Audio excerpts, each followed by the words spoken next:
Olá pessoal, estamos de volta para mais uma aula e hoje eu recomendo que você preste bastante atenção porque nós vamos falar sobre uma das doenças endócrinas mais comuns, que é na verdade o distúrbio endócrino mais frequente em mulheres em idade reprodutiva, a síndrome dos ovários policísticos. O meu objetivo hoje é te ajudar a entender as manifestações clínicas da SOP e como fazer o diagnóstico dessa condição.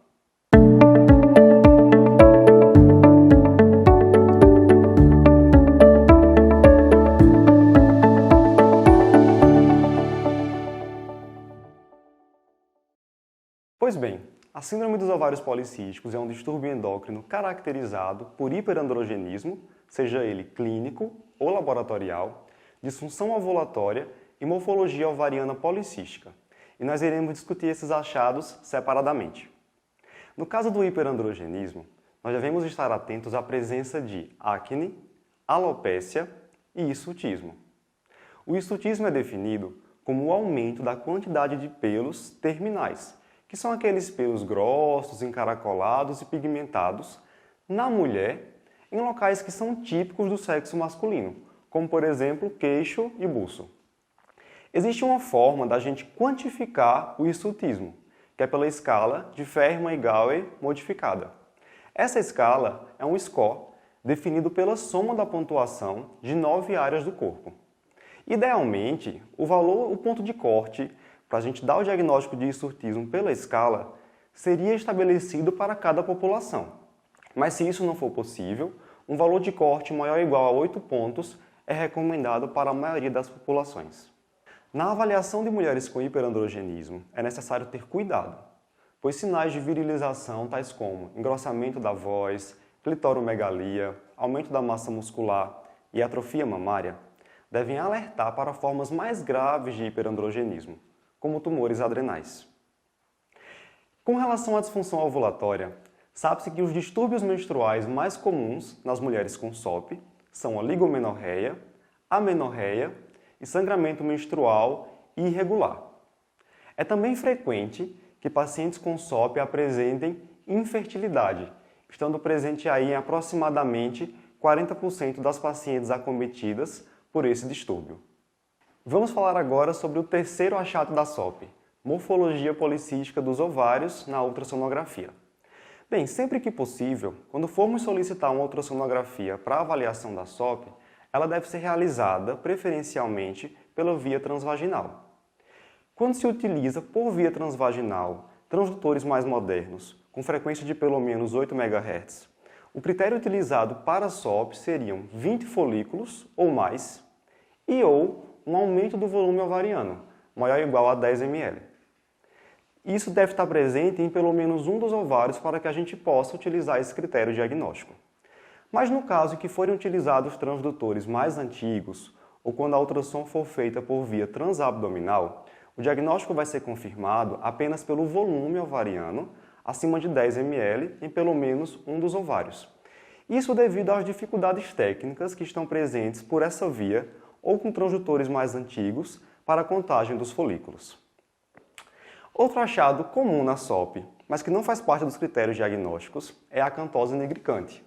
Ela é um marcador cutâneo de resistência insulínica, condição de alta prevalência em pacientes com síndrome dos ovários policísticos.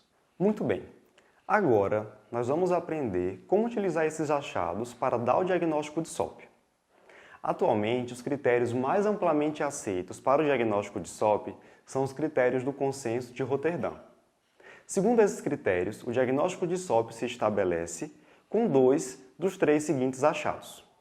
Primeiro, o hiperandrogenismo, que pode ser clínico, com manifestações de alopécia, acne, hirsutismo, ou hiperandrogenismo laboratorial, a partir da dosagem dos androgênios séricos. Segundo, disfunção ovulatória.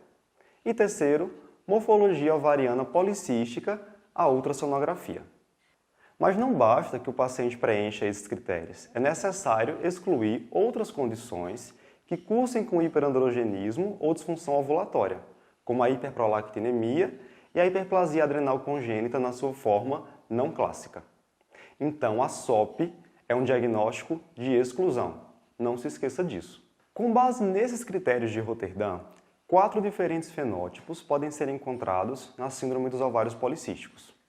O fenótipo A é composto pelo hiperandrogenismo, disfunção ovulatória e morfologia ovariana policística, ou seja, é aquela paciente que tem todos os achados que nós acabamos de discutir e entra como um fenótipo clássico.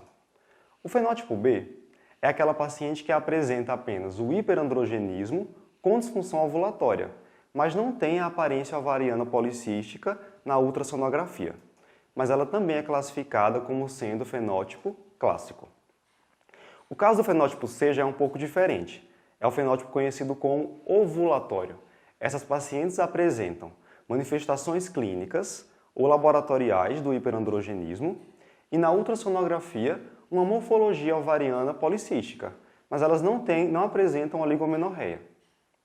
E no fenótipo D, nós temos as pacientes que se apresentam normoandrogênicas, ou seja, têm disfunção ovulatória, têm morfologia ovariana policística, mas não apresentam manifestações clínicas de hiperandrogenismo e nem elevação dos androgênios séricos. E aí, qual a importância da gente saber esses critérios, classificação por fenótipo? Bem, com base nisso, nós conseguimos estimar o risco metabólico das pacientes, que acaba sendo maior naquelas com as formas clássicas, no caso os fenótipos A e fenótipo B. É isso, meus amigos. Eu espero que você agora tenha segurança para diagnosticar e identificar o fenótipo da sua paciente com síndrome dos ovários policísticos. Se você ainda não está inscrito no nosso canal, aproveita para fazer isso agora. Além de deixar aquele like, até mais!